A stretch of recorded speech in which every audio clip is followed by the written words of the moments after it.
बेजा तनकीदों का सामना कैसे करें।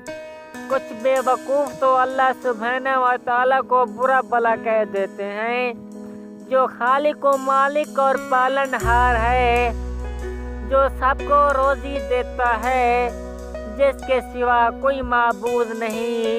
फिर हम और आप तो खताकार हैं, गलतियां करते रहते हैं कि क्या हैसियत है। हमें तो लोगों की बेजा बुराई और तनकीद का सामना करना ही पड़ेगा।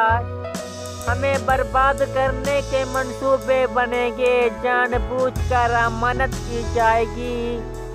जब तक आप दे रहे हैं, बना रहे हैं या मुअस्सिर हैं, तरक्की कर रहे हैं, तब तक लोग आप पर तनकीद करने से न चौंकेंगे, सिवाय उसके जब आप ज़मीन में समा जाएं या आसमान पर चढ़ जाएं और उनकी नज़रों से दूर हो जाएं।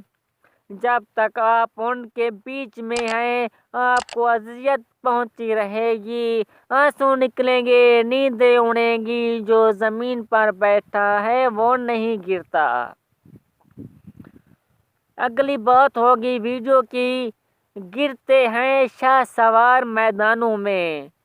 मेरे चैनल को सब्सक्राइब कर दें अगर आपने नहीं किया तो, और साथ वाली बेल आइकन को दबा दें ताकि आने वाली नई वीडियो सबसे पहले आपको नोटिफिकेशन के ज़रिए मिल सके। ज़रूरत चाहता हूँ। अल्लाह हाफिज़।